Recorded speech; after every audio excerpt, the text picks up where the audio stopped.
Hello, hello. Welcome back to Peak Northwest, an outdoors and travel podcast by the Oregonian and Oregon Live, dedicated to the adventure and exploration of our beautiful Pacific Northwest.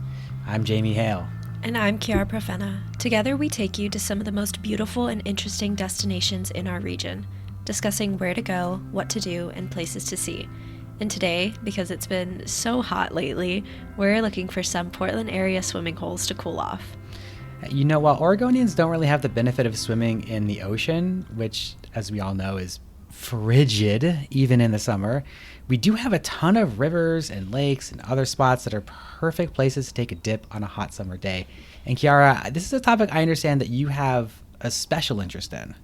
Yeah, I requested this topic because I love to hear and learn more about swimming holes. I grew up swimming every summer. I lived in Texas, so obviously it was 100 degrees every single day from, May through August. So I was always finding places to swim, just hanging out at the pools, and we don't have many pools around here. So swimming holes seem to be the best option, and I actually prefer them to pools. They're much more, natural and cozy and serene. So we wanted to bring in an expert today, correct? That's right. Joining us today to talk all about local swimming holes is my good friend Hadley Brooks, who's also an avid swimmer and who has made it her business to discover, pretty much every good place to swim in the area, as I understand it. Hadley, thank you so much for joining us.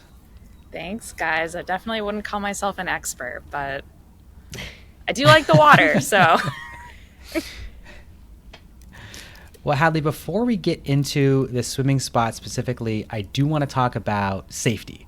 So this is an issue that comes up repeatedly every summer in Oregon, as our waterways here can be actively dangerous. So for folks who want to go swimming out in these natural environments, what should they know? What kind of precautions should people take? Yeah, I think there's a couple things.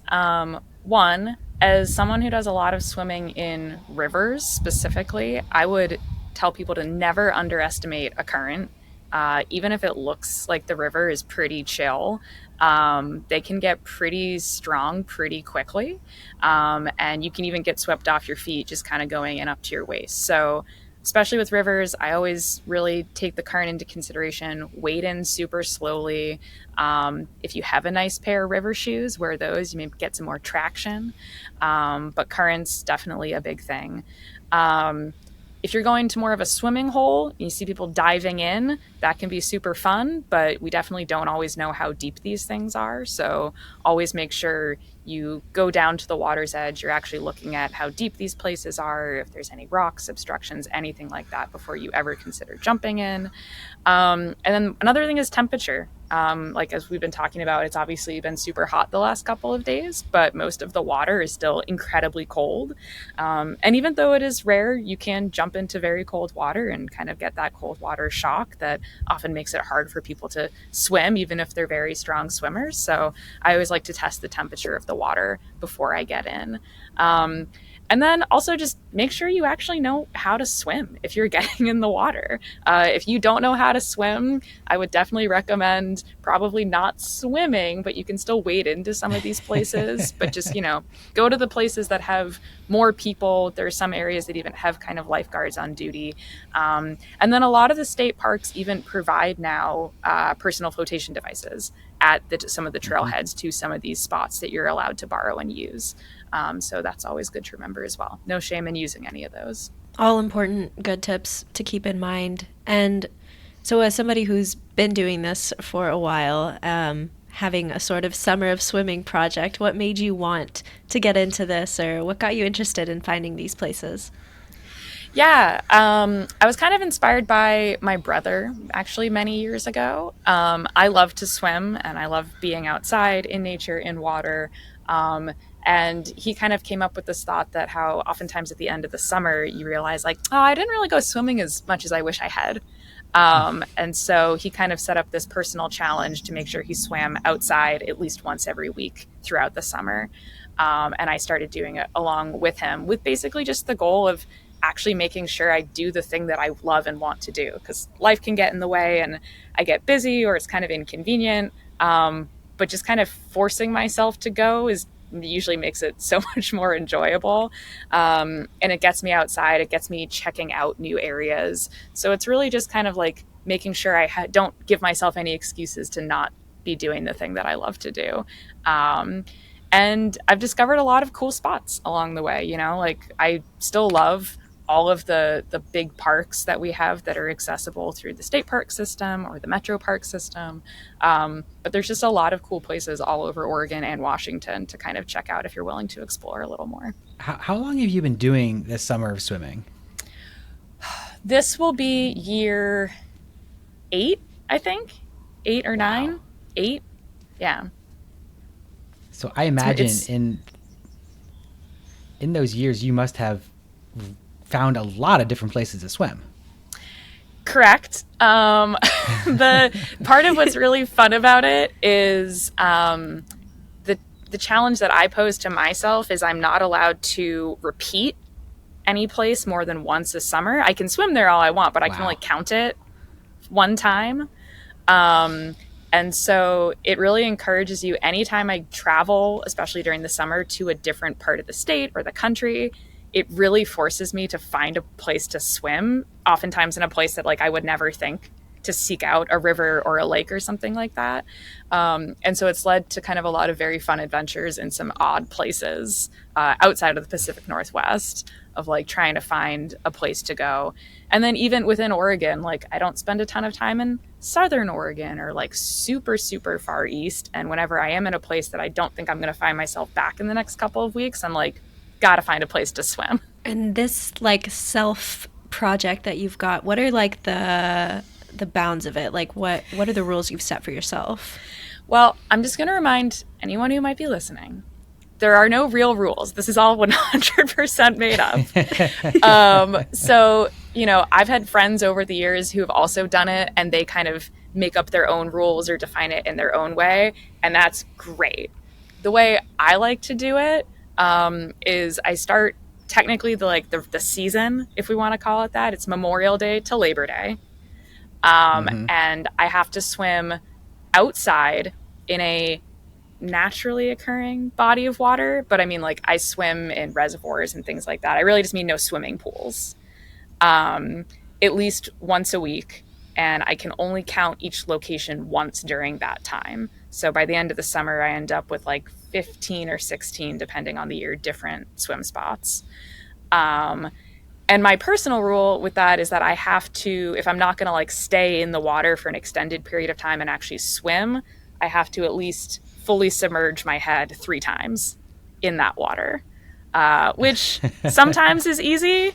Like right now it's been quite warm, but often this is the time of year where we say summer swimming isn't really fun. It's just kind of like something you have to make yourself do when it's like, 60 degrees and raining in June sometimes. So sometimes it's not always the most enjoyable experience, but you do get outside and do get to have some fun. I want to get into some of these swim spots in particular, because I'm sure folks who are listening to this and are like, oh, wow, this is right up my alley. The next question is like, where do you go? What are the spots? And I do recognize that maybe you don't want to talk about all of your spots. And frankly, we don't have the time to talk about 15 or 16 or 20 or 30 spots. But I understand that you've sort of narrowed it down to a few highlights just to sort of talk about today. So why don't we sort of start with places that are kind of in or around the Portland area? So I grew up in Massachusetts, and yes, we have bodies of water there, but like nowhere near the kind of access we have in Oregon. And so I always just think it's incredible that like I can think of off the top of my head at least a dozen different places I could go swim that are all wonderful within a 30-minute-ish drive of my house. And a lot of them are places that I'm sure people already know about, but like my absolute favorite probably will always be Rooster Rock. It is, I think, easily one of the most stunningly beautiful places anywhere in the world, ? I love it there. You have a beautiful view of the gorge. You have wonderful sandy beaches. You also get plenty of shade during at least parts of the summer from the trees there. And there's obviously a clothing optional area, but if that's not as much your jam, there's also another portion of the beach where people are wearing swimsuits, and they're both equally as beautiful. So I absolutely love Rooster Rock, and that's really only about a 30-minute drive for most people out of Portland. Um, Another place that I think is wonderful that's within the city is the Selwood Park. That's always kind of a really fun vibe and energy in the summer. There's tons of people, beautiful sandy beach, again, tons of shade if that's more your thing. I will say swimming in the Willamette this time of year, sometimes you got to always look at the algae reports before you go Oh my in God, there. yeah. And I think right now it's not super advisable, but always just check on the Willamette before you jump in. But typically Selwood is a really gorgeous place to go as well, that I think is super accessible for most people given how close it is. And then there's And also a those algae handful reports of are posted online, right? Those algae reports you're yeah, talking about? yeah. I don't. There's probably like an actual website that you can find I, that I do think information if from the you city. essentially Google Willamette River algae report, I believe something comes up like that. But Yeah, yeah, they I want to say update it's it the. relatively frequently in the summer. Um, my personal rule of thumb is I tend to not swim in the Willamette past like early to mid July because the algae bloom starts to get pretty crazy. But I think this year they've had some like issues with like cryptosporidium or something a little early. I know we've had some things. So yeah, just always check out the algae report for the Willamette before you go. But the Columbia is always a safer bet in my opinion. Bigger river. And some of these spots you mentioned, so Rooster Rock, I know Mm-hmm. that's like, obviously a big parking lot. There's Mm-hmm. restrooms there. It's, I think now a $10 day use parking fee unless you have a state Mm-hmm. park pass. What I wonder, as you're sort of going through some of these, like I wonder if you could sort of add sort of what the access is like, if Mm-hmm. there's any, fees there, if there's any amenities. Because no, not every swimming place is made equally, right? Some have Right. great amenities, some are like nothing. Yeah, so obviously any of the ones that are part of the state parks, so a lot of great ones, Rooster Rock, Oxbow, Dabney. If you have a state park pass, that then parking there is included with that. If not, I believe it is a $10 fee at most of those places. Um, I would highly recommend to anyone who spends a lot of time at the river in the summer that a state park pass is a great investment. I believe it's $50 now, $60. So if you're going once every couple of weeks, it really pays off itself pretty quickly. Those do all have bathrooms and really good parking areas. If you want to go a little bit more off the beaten track to some of the locations like along the Sandy, which I really love, there's typically no parking other than just pulling off on the side of the road, which is okay, but there's usually only a handful of spots there. So those are the kinds of places you would need to get to incredibly early in the day on a super hot day. And then also typically those places, it's a bit of a hike in. Not all of them are super long, but some of them involve like some technical climbs down a hill, or some of them are a couple of miles. So if you're looking for something that's just closer and easier to access from a parking lot, I would recommend going to one of the state parks or the metro parks. But if you're willing to walk a little further, I honestly think anytime you just want to drive along some of the major rivers in the area and you see a bunch of cars stopped on the side of the road, odds are there's a path down to the river there, and you can find a lot of nice spots from there. But those will not have any bathrooms or anything like that. So And what other areas, I guess, are kind of ripe with swimming opportunities? Because I feel like the gorge is definitely going to be a hot spot. yeah, the gorge gets super busy in the summer, obviously. The Sandy River also gets quite packed, but the further down you go, obviously, the fewer people make it further and further down the road. So you can find a lot of spots that get quieter and are a little more foresty and a little less beachy, which I feel like Rooster Rock really feels like a beach to me. Um, but there's also a lot of great places up. Obviously, Savi's has a couple of really great beaches. It's not just the main one at the end of the road people think of. There's a lot of great beaches all along the way that you can find there. Um, but I would also say that, if you want to get a little bit further outside of the city and you have a couple of hours, there's a ton of amazing lakes all in and around the National Forest. So I love Timothy Lake when I have a couple of hours to spend. That is only about hour and a half to 2 hours drive, and it's an absolutely stunning lake. Tons of boating, tons of parking, always a lot of people, but there's a lot of private little beaches all along the shore that you can find there, and that's really beautiful as well. I also would encourage people to not write off just driving over to the Washington side of the Columbia River as well. I think there's a lot of great beaches on the Oregon side, but the Washington side also has a lot of really nice beaches that I just often only remember when I'm sitting on the Oregon side and I look over and I see other people sitting on a beach on the other side. Wintler Community Park is one that's actually just kind of right over some of the major bridges there in Vancouver. That's pretty nice. If you're familiar with Broughton Beach here in Portland, which is part of the Metro Park system, Wintler is kind of like right on the other side of the river from there. And it's a nice little sandy beach that rarely gets as crowded as some of the ones over here in Portland if you're looking for a nice spot but don't really want to deal with all of the people. I love how you're just like name dropping beach after beach after beach after beach. It just, I know you said at the top you're not an expert, but like, I mean, clearly you are. I will say I'm cheating a little because in order to keep track every single year to make sure that I have not repeated a location, I have a list of every single location that I've swam at for the entire summer going back. I didn't start keeping track, I think, until 2020. The first 2 years, I just kind of went for it. But now I have like a detailed list of every single week. So I have like a lot of places to pull from on the list. But yeah. You got to have a list. Gotta have a list. Some of them are names of places that I've made up because there is no name, but I know what they mean, so. And a lot of these places sound like they're pretty beachy. You have a lot of space for people and a little bit better access. Are there any places that are some of your favorites that are like, you have to hike to get there? It's just like a creek and there's not really much sand or anything. Because I feel like little waterfall areas on rivers I particularly love. So I want to hear if you have any recommendations in that vein. I will say, not to make it all about the Sandy River, but I love the Sandy River. It's called the Sandy for a reason. Has a sandy bottom. There's usually some nice little sandy spots, but it does have more of that wooded vibe.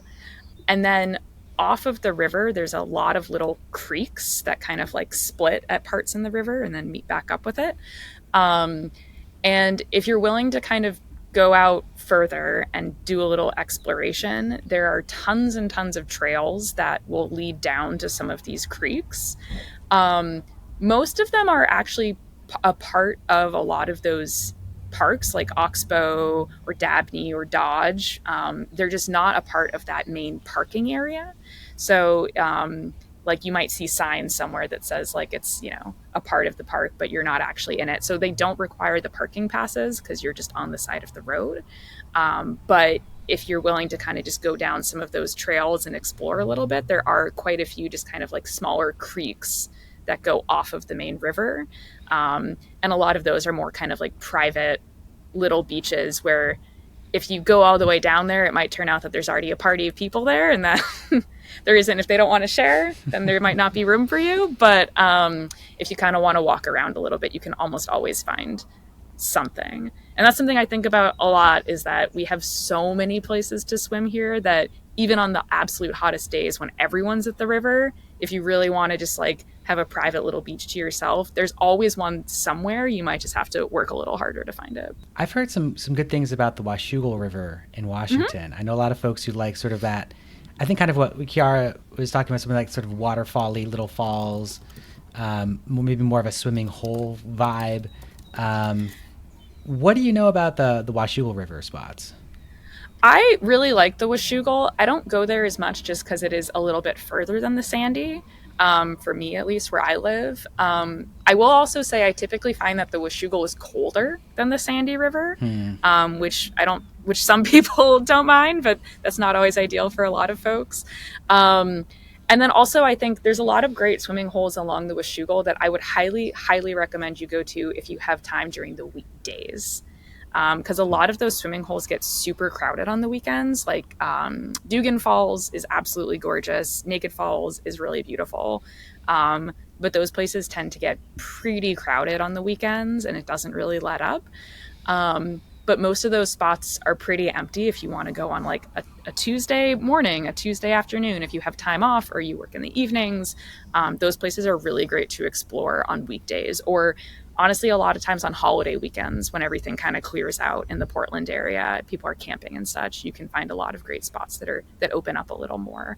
I really like the Washougal. It tends to be a little bit colder than a lot of other rivers in my experience, and it also has a pretty strong current in certain areas. So I would just also be careful of that depending on where you go. But most of the swimming hole areas obviously don't have as much of a current. So those are pretty good to swim in.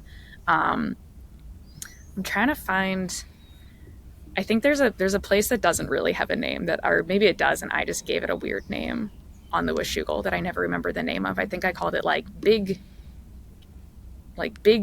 Eddie or something like that. I don't think that's the real name, but I think it was like a Big Eddie that I was like, this is called Big Eddie now, right? We've kind of gotten out to Washington a little bit. Are there any other places in Oregon or even in Washington that you've gone to that have really stood out to you? I will be honest that my all-time favorite spot is a place that's just on the Sandy River. And it will forever and always be my favorite swimming spot. It's just kind of like a perfect little beach oasis that no one's ever there. Also, just to follow up, it turns out there is a place on the Washougal called Big Eddie. Ah.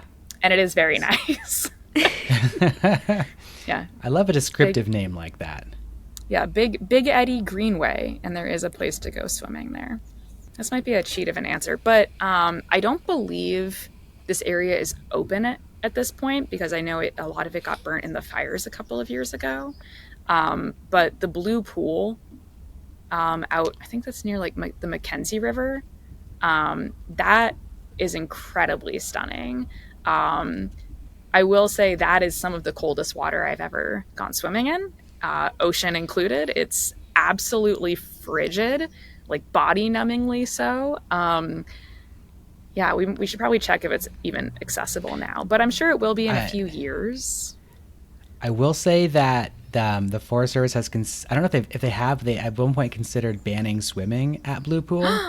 I mean, honestly, because too many people were being seriously injured from either jumping from the cliffs into the pool, which is not great, or the water was just too cold. So I do know that that's an area that officials are telling people not to swim.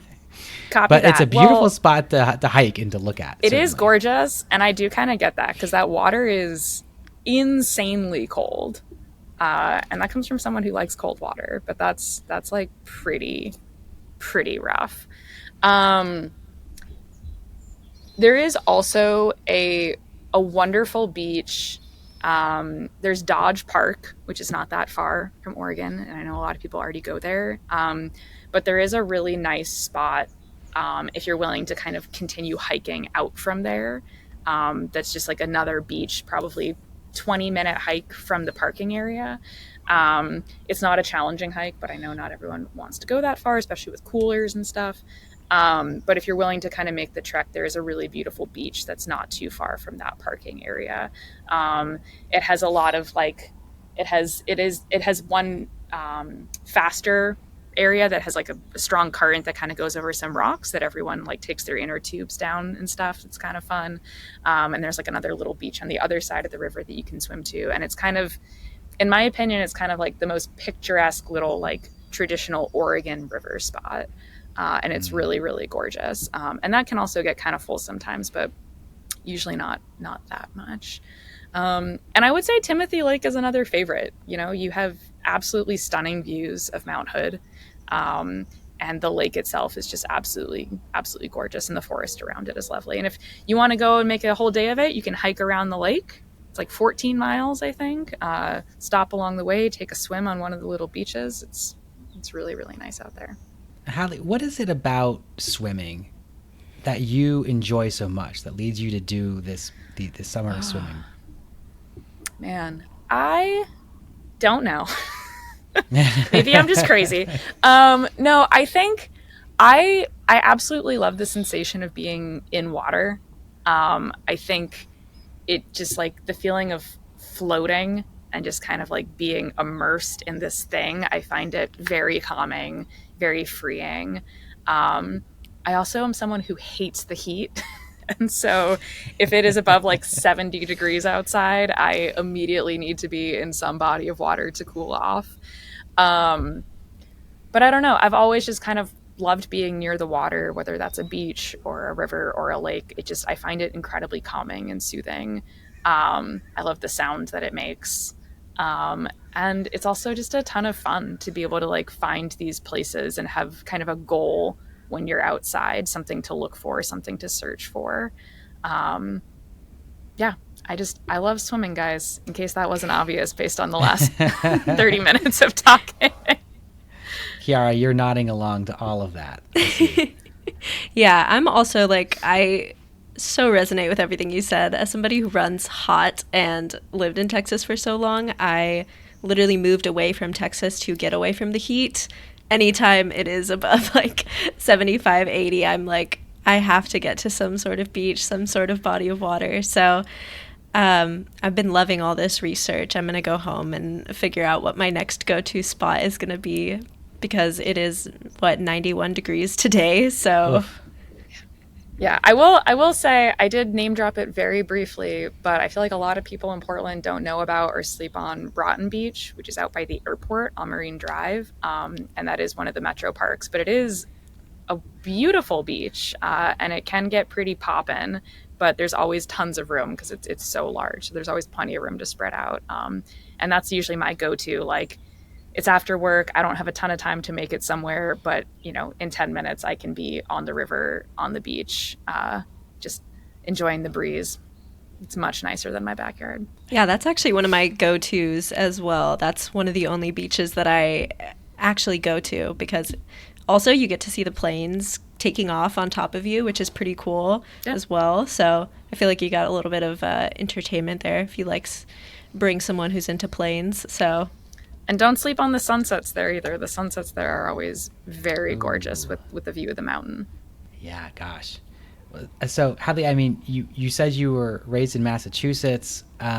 Obviously, you've been singing the praises of Oregon swimming, but like for folks who maybe have not done a lot of swimming in Oregon, how does it compare to some of the other places that you've been swimming in?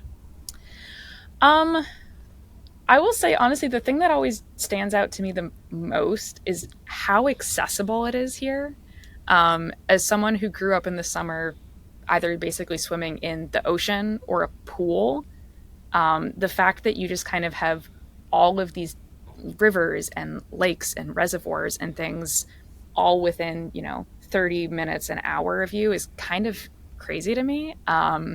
That there's just so many options that will kind of always stand out. And then when I travel anywhere and I'm trying to find somewhere to swim in that location, how often it can be such a struggle.